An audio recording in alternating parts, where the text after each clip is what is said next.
Good morning everyone. Last video में हमने cash book बनाना सीखा था। आइए कैश बुक के ही क्वेश्चंस आगे करते हैं। आज मैं कैश बुक का क्वेश्चन नंबर 4 करने जा रहा हूँ। अपनी अपनी बुक से देखिए। Enter the following transactions in single column cash book. 2016 दिसंबर 1 को कैश इन हैंड दिया हुआ है बेटा 25,000 का। तो सबसे पहले आपको करना वही है, सबसे ऊपर लिखना है कैश बुक। पूरा का पूरा परफॉर्मा बनाना है जो आपको बताया गया। फॉर्मेट के अंदर ही इस क्वेश्चन को करेंगे। मैं यहाँ पर विदाउट फॉर्मेट कर रहा हूँ, ठीक है, क्योंकि मेरे पास ज़्यादा स्पेस नहीं है। आप अपनी नोटबुक को हॉरिजॉन्टली लेकर क्वेश्चन कर सकते हैं, ठीक है। यहाँ पे मैंने डेट का कॉलम बनाना है, पर्टिकुलर्स का कॉलम बनाना है, अमाउंट का कॉलम बनाना है आपको, फिर डेट, पर्टिकुलर्स,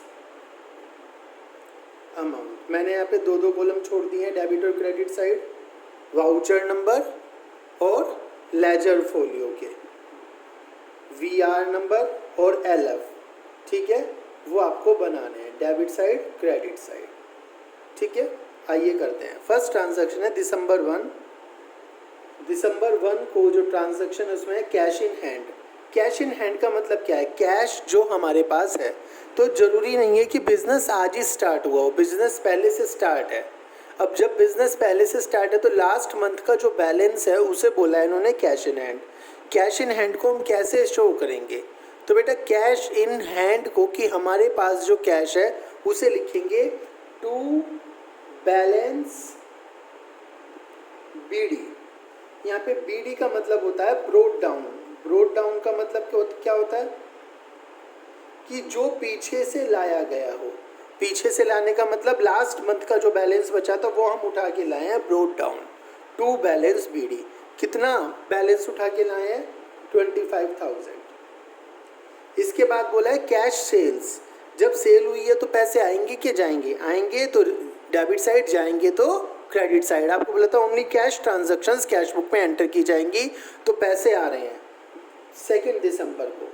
टू सेल्स, कितने रुपए की सेल्स करी अपने? 40,000 की।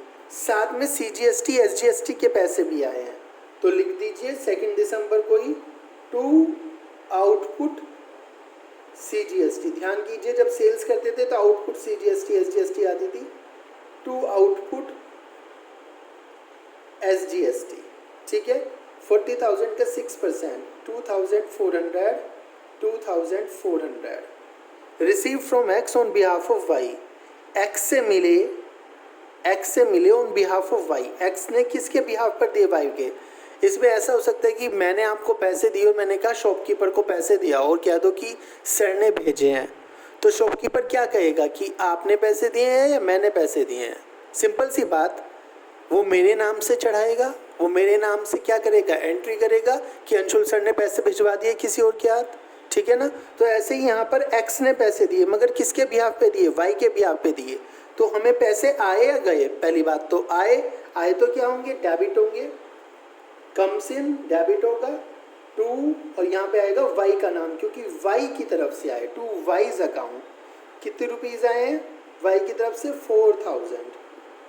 Paid to Sohanpal. सोहनपाल से पैसे गए 9 दिसंबर को।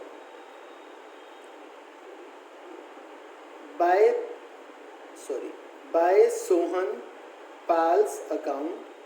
कितने रुपए दिए हमने सोहनपाल को? 4,900। Discount receive. बेटा डिस्काउंट रिसीव की मैं बात बता दूं, कहते तो कैश डिस्काउंट है ऐसे, बट कैश डिस्काउंट कैश में थोड़ा मिलता है। समझो, आप सोहनपाल को 5,000 रुपीज़ देने गए, 5,000 में से उसने आपसे कितने लिए? 4,900 रुपीज़ दिए। 100 रुपीज़ को हम क्या कह देते हैं? कैश डिस्काउंट है। बट कैश डिस्काउंट आपको मिला थोड़ा ही, वो तो पहले से 100 रुपीज़ आपके पास थे, आपकी पॉकेट में ही रहे।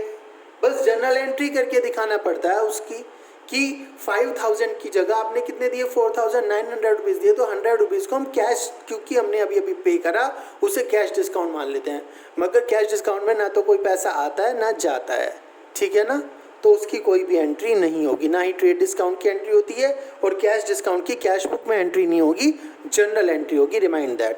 ठीक है, तो आप अलग से जर्नल प्रॉपर यहाँ पर कर सकते हैं। क्या कर सकते हैं जर्नल प्रॉपर? जर्नल प्रॉपर कर सकते हैं Sohan Pal account debit to discount received. क्या लिखेंगे? Sohan Pal's account debit to discount received account 100 rupees. अलग से जनरल प्रॉपर करके दिखा दें, ठीक है, आपको उसे कैश बुक में नहीं शो करना है।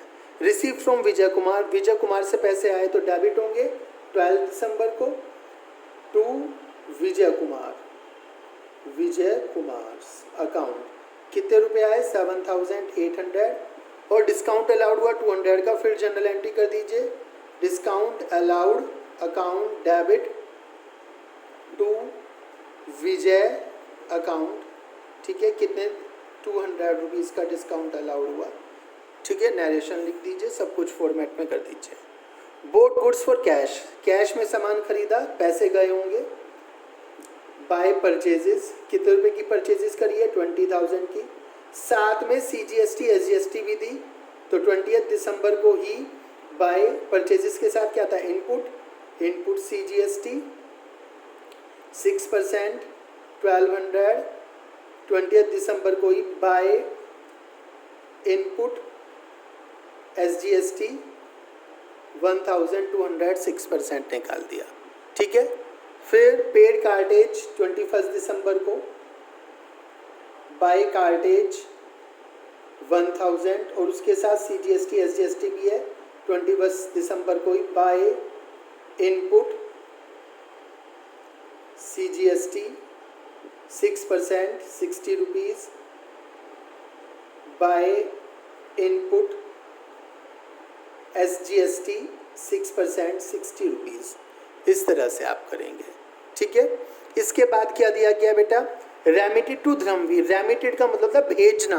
रेमिटेड का मीनिंग क्या होता है? भेजना। रेमिटेड भेज दिए, किसको? धर्मवीर को, मतलब कि धर्मवीर को पैसे दे दिए। तो 23 दिसंबर को बाय धर्मवीर्स अकाउंट कितने रुपए भेजे हमने धर्मवीर को? 1880 और 120 का डिस्काउंट अलाउड होगा। सेम इसी तरह जर्नल हो जाएगी, जर्नल प्रॉपर हो जाएगी। इसके बाद है 25 दिसंबर को received money order. Money order में क्या होता है? पैसे आते हैं पोस्ट ऑफिस के जरिए आपके पास, कोई भी आपके पास पैसे भेजता है, तो मोहन ने आपके पास पैसे भेजे टू मोहन्स अकाउंट। कितने रुपए का मनी ऑर्डर भेजा? 500 रुपीज़ का मनी ऑर्डर भेजा। मनी ऑर्डर में क्या होता है? आप पोस्ट ऑफिस को कुछ पैसे देते हैं और कहते हैं कि इस पर्टिकुलर पर्सन को इस एड्रेस पर पैसे दे आओ। बैंक आपसे 10, 20, 30 रुपये इस तरह से चार्जेस लेके वो मनी ऑर्डर सेंड कर देता है। पहले जब ऑनलाइन ट्रांसफ़र नहीं होता था, बैंकिंग ट्रांसफ़र नहीं होता था, तो मनी ऑर्डर बहुत ज़्यादा चलता था। एक जगह से दूसरी जगह पैसे भेजने के लिए पोस्ट ऑफिस का यूज़ किया जाता था। इसमें ज़्यादा पैसे भी नहीं भेजा जाते, एक लिमिट होती है 1000-2000 रुपये तक की। I don't know, I am not clear about that, कितनी मनी ऑर्डर की लिमिट होती है, ठीक है। तो उसी तरह का मनी ऑर्डर भेजा मोहन को, मोहन ने भेजा हमें, सॉरी।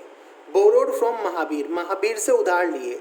उधार लिए तो पैसे लिए होंगे, तो पैसे आए ना, यहाँ पे सामान उधार नहीं लिया, ध्यान रखिएगा।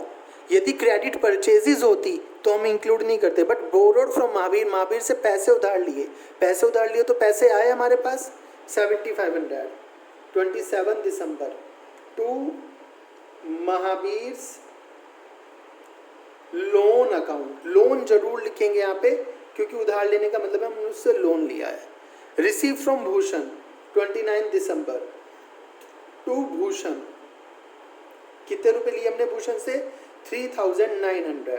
डिस्काउंट अलाउड भी हुआ, सेम यही वाली एंट्री होगी, आपको पता है, जर्नल प्रॉपर। लास्ट है पेड टू ललित, ललित को दिया, तो पैसे गए आपके पास से बाय ललित्स अकाउंट, ठीक है। 2700 इन फुल सेटलमेंट ऑफ 3000 दिए, 2700 और फुल सेटलमेंट हो गया 3000 का। तो डिस्काउंट रिसीव्ड हुआ होगा 300 का, उसके लिए क्या होगा? जर्नल प्रॉपर होगा इस वाली एंट्री की तरह, Lalit account debit to discount received account 300, ठीक है। इस तरह से आप क्वेश्चन को पूरा करेंगे। इसके बाद आपको क्या करना है? दोनों साइड का टोटल करना है, जिस साइड का टोटल ज़्यादा हो वो लिखना है। बिल्कुल उसी तरह जैसे आपको कल बताया था। आइए टोटल करते हैं, ठीक है, आइए टोटल करते हैं। ओके, आइए टोटल करते हैं। 25, 40, 65, 267, 269, 73, 73, 7, 80, 80 और 7, 87, 87 और 3, 90, 90,000 तक हो गए। अब 100 वाले काउंट कर लीजिए। 4, 4, 8, 8, 16, 16 और 10, 26, 26 और 9, 35। तो 90,000 और 3500 कितना हो गया? 93,500। ठीक है, मैंने आपको बताया था हमेशा जब भी कैश की बात करी जाएगी तो कैश की बात कर रहे हैं केवल यहाँ पे। यदि आपके पास कैश है तभी आप एक्सपेंस करेंगे, तो आपके पास डेबिट साइड ही ज़्यादा होगी कैश में। यदि बैंक की बात करें तो बैंक में कोई सी भी साइड ज़्यादा हो सकती है। 93,500 इधर लिख दीजिए। अब ये वाली साइड टोटल कर लीजिए। 20 + 4, 24, 25, 26, 27, 28, 29, 30, 30,000 तक हो गए। अब इसको कैलकुलेट करिए हंड्रेड्स को। 8, 7, 15, 16, 17, 17 to 19, 19 और 9, 28, 2800 एक हो गए। अब टेंस को प्लस करिए। 8, 6, 14, 6, 20, ठीक है। 2800 में 200 जोड़ दीजिए, कितने हो गए? 3000 और 30,000 पहले थे 33,000। तो इस साइड का टोटल आ गया 93,500 और इस साइड का टोटल आ गया 33,000। इसमें से माइनस कर दीजिए तो बचा कितना? 60,500। ये 60,500 यहाँ लिख दीजिए। अब इस साइड का टोटल भी क्या हो गया? इक्वल हो गया। इसको मंथ की लास्ट डेट में लिखेंगे बाय बैलेंस CD। CD का मतलब क्या होता है? आपको बताया था। CD का मतलब होता है कैरी डाउन, जो आपने अभी अभी कैलकुलेट करा, निकाला, जो आप आगे लेकर जाएंगे। ब्रोट डाउन पीछे से लाया गया बैलेंस है, ओपनिंग बैलेंस है। कैरी डाउन आगे ले जाया गया बैलेंस है, जो आगे ले जाया जाएगा। इस तरह से आपका ये क्वेश्चन पूरा हो जाएगा। ठीक है, आपको आज 5th क्वेश्चन तक और यहीं तक की इलस्ट्रेशन अपनी कॉपी में, नोटबुक में कंप्लीट करनी है और मुझे होमवर्क सेंड करना है। इसमें आपको जो कुछ भी प्रॉब्लम है वो आप मुझसे पूछ सकते हैं एनी टाइम। ओके, आपकी प्रॉब्लम सॉल्व करी जाएगी। नेक्स्ट क्लास जो हमारी कल को है, लाइव क्लास है, उसमें हम 2 कॉलम कैश बुक बनाना सीखेंगे। 2 कॉलम कैश बुक को कैसे बनाया जाता है। ओके, चलिए तब तक के लिए गुड बाय।